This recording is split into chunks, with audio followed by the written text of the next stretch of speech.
は小さくてもいつか大きく響かせるため転んで傷つきまた起き上がれば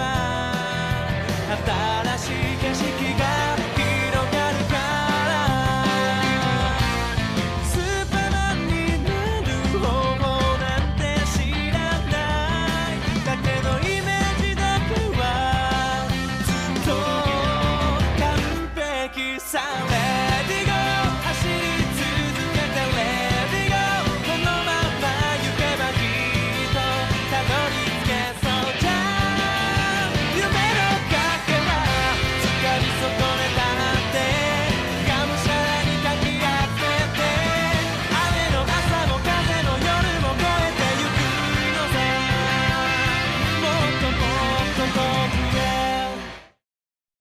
Hey guys, Samurai here, back again with another episode of Pokemon, the series Scarlet and Violet. Yeah, so the last episode was supposed to be episode 10, this is episode 11, don't worry about it. Google Docs messed up the way the things was formatted, just don't worry about it. Let's get into the meat of the episode. The episode opens where the last one left off. Ash just beat Nemona, Goh took on 2 Titan Pokemon, and Koharu just raided another Team Starbase. However, each of them are now confronting a mysterious Pokemon.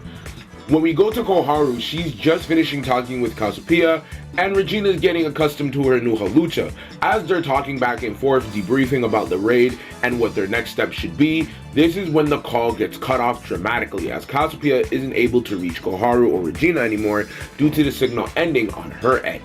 Now we can see what they're truly facing. It's a 5-star rated Screamtail.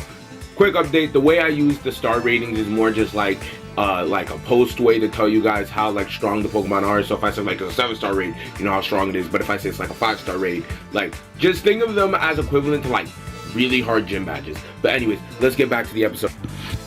Chloe tries to use her Espatra, but Espatra is incredibly fatigued after fighting Ortega. This is when Regina's Pokemon, who are also fatigued after fighting that Star Barrage, they're all put on the back foot here. This is just as the team is being put on the back foot, a Flareon counters with a flamethrower. This is when Penny, incredibly fatigued and exhausted, appears. This is when both Koharu and Regina are very confused as to how Penny got here. But they don't really have time for explanations as they're still dealing with this very savage Screamtail on their hands, so they all get back into the battle. The battle remains for a certain amount of time with each side going back and forth as Screamtail is just that strong. This is when Sprigatito activates its Overgrow ability, but instead of using that energy to boost its grass type moves, it ends up evolving into a Floragato. This is when it turns the tide of the battle as they now have more firepower to match Screamtail. This allows them to eventually get the victory over Screamtail, allowing them to catch it. This being Chloe. Chloe catches it as it's a raid battle. They would have gotten an alert from the Zero Institute, so like they catch it. However, Chloe notices that her Miraidon is like petrified, like it's scared, and she doesn't really know why. This is when Miraidon starts to make a howling sound as if it's trying to communicate, not hearing another howling sound. This howling sound obviously being Miraidon, but you get my point. This is when it decides to take the group to Mesagoza for safety, as this is where Koharu was already planning to go to because it's the academy. Here's where we can cut to Goh, who's dealing with a very similar situation to his last Titan battle. He's dealing with 2 Pokemon fighting over territory. One Pokemon looking like a satellite coming straight out of the future with neon colors, and the other Pokemon looking like a prehistoric bug, but like a giant one. Obviously, Goh is enamored with this future satellite looking Pokemon. The way it moves, the way it functions, the way it fights, he's enamored with it.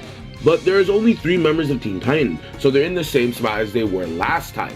This is when they hear someone shouting vaulting Veluza, and this is when they see Danica Sai as her uncle, this being Kofu, finally makes his appearance, as he's very stressed of what's happening right now. He comments that this chaos is awful, and this is when he looks towards his niece. He asks his niece for his help, and this is when both Goh and Arvin are surprised that she's Kofu's niece. Like she didn't tell them anything. This is when Kofu laughs, saying that he was the one to give her an Azurill as her starter Pokemon. But they have no time for stories as they need to stop these Pokemon. Arvin recommends they split up into groups of 2, Goh and Arvin and Kofu and Nika. As they split up, Goh approaches the Iron Moth, and the egg in his bag starts to shake. However, he doesn't notice this at this point. This is when Danica and Kofu are working really well together, with Feraligatr and Azumarill working in tandem. This is when Goh and Arven are having a bit more trouble, as they don't really have that amount of chemistry. While they have worked together in Titan battles, this is a lot different, as this Pokemon can predict their movements and moves like something that they've never seen before. This is when one of two things happening. Mirroring both Chloe's now new Florigato, Goh's Fuecoco is now pushed to the limit. It uses its blaze to evolve into Crocalor. However, this is still not enough, as Iron Moth is part fire type after all. It does resist it. So while the extra firepower is nice, it's not really turning the tide in the way that Florigato did.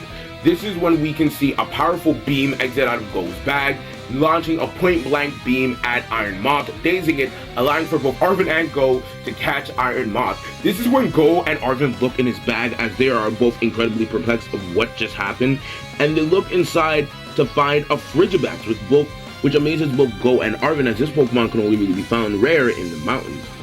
This is when, just as they're all celebrating, as they just finished this battle, they, like Danica and Kofu caught Slitherwing, this is when they hear a howling sound, and obviously Koraidon, who again was also scared during this entire altercation, hears Miraidon and decides to take Goh, and just go to Mesagoza, as Arven says that he'll meet Goh back there, as he wants to help Danica and Kofu try to, resolve any situation that they can here. This is when we can cut back to Quillian from the last episode. Quillian is now heading out and heading to Lake Casaroya, where the midterms were held, after hearing an alert. As he inquires what the alert is about, the Zero Institute says that there is a 6-star raid happening on the island, as an incredibly powerful Pokemon has landed there. He'll be joined by the other new admins that they just added, as they attempt to get this 6-star raid. Gita also decides to join them, saying that she's going to make this a bit overkill, just so she can get it done quickly. This is when the Pokemon known Iron Jugulus makes his presence known. It's one of the strongest Pokemon in Area Zero's depth. With all the admins engaging into this threat, it's a struggle, and Gita wants to end this quickly, so she's allowed for everyone to get knocked out for her King Gambit to get a boost, and she ends it out with one strike. Another helicopter comes to pick Gita up, as Quillian caught the Iron Jugulus. Quillian asks what they're to do next, and they're to spread out and deal with any other Paradox Pokemon that may be attacking people of Paldea, and they respect her orders and follow it to the T. You get my point. This is when we can cut to Ash and Nemona, as they're battling a bunch of Sandy Shocks, who are more treated as very annoying pests, they're 1-2 stars at most kind of Pokemon that they can take out 1v1. This is when Ash gets into another raid battle, but with Nemona against another Iron Valiant. It's not the Silver Streak. I'm making it shiny just so people don't get confused, but you get my point. It's just another Iron Valiant. Ash is amazed that there's 2 of these types of Pokemon, but it's nothing like the one he's known. The one he's known gave off this kind, friendly aura. This one is cold, unforgiving. It brutalizes Nemona's Pokemon, but she's still able to keep up for the most part. This is when they're joined by someone that no one really expected to see, a man dressed in white, and his name is Serrano. They're both confused on what he's doing here and how he's so chill, but they have no time for this, as Ash is still fighting this Iron Valiant. Believe it or not, Charcadet is actually cleaning house, as Charcadet has been training with Ash's old fire types, namely Cinderace, believe it or not, despite the fact that Ash's Cinderace is very hard to get along with. It's been training with all of Ash's other fire types, and now it's actually fighting really competently against this new Iron Valiant that they've never seen before. But back to the man dressed in white. His name is Cyrano, and this is when Ash, getting a closer look at Cyrano, realizes that he's the Cyrano. For those of you who don't know, in at least this version of events, Cyrano was Alder's rival, and this is a version of Ash who definitely looks back on older battlers and definitely watched battles and is more competitive. So looking at this version of Cyrano, who's this legendary all-star trainer, helping him out, saying that he was just here to go to the academy and talk with an old friend, he's really excited to see him. And Cyrano uses his Zebstrika, which is again his ace Pokemon, so it's essentially an older champion ace Pokemon. So they're able to beat the Iron Valiant very easily. This is when Gita comes down off a helicopter. She welcomes Sarano to Paldea and asks if he would help, with Sarano saying that he'd be glad to, as this is no problem for him. But she has a special request for Ash. Since Ash is a teacher, she asks Ash to help defend the academy. Though it has been put in lockdown, she wants him to just make sure it's safe, as it's an epicenter for energy, so she sends Ash there. Ash doesn't really argue with this and tells Nemona to be safe and to help Gita with anything that they need.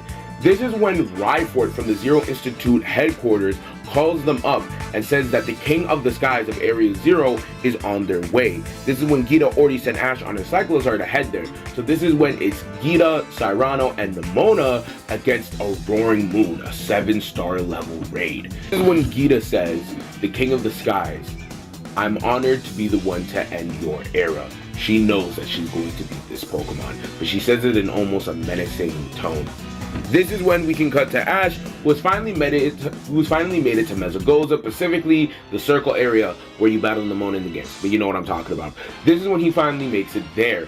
And it's quiet, the power is out as the academy has been put into lockdown. This is when Ash and Pikachu are listening for anything. It's so quiet you can hear a pin drop. This is when they hear a thundering gallop come in. And as Ash and Pikachu get into a battle stance, it's Goh and Koraidon. And this is when Ash and Pikachu kind of get mad, saying that why did Goh and Koraidon scare them, as Goh and Koraidon are confused. And this is when they hear another thundering gallop as everyone else gets ready to attack. And this is when it's revealed to be Miraidon and Chloe, as Chloe has dropped off both Regina and Penny off earlier before she headed into the city, as she didn't want them to be caught up with whatever Miraidon was driving her to. This is when both Koraidon and Miraidon look to the skies as they expect something to drop. However, Ash isn't worried as he can sense this Pokemon's aura. It's the Silver Streak, the good Iron Valiant. It's over here because it sensed that something was about to pop up, and Ash knows that if the Silver Streak is here, something serious must be going on. This is when an Iron Thorn, like they've never seen before, makes his appearance. Ash is almost kind of scared and unnerved as the Pokemon looks like it's clearly been battle-worn, and Iron Valiant looks very familiar with this Pokemon. Koraidon and Miraidon almost look fearful. This is when we can end episode 11. I hope you enjoyed that episode of Pokemon Scarlet and Violet, the series.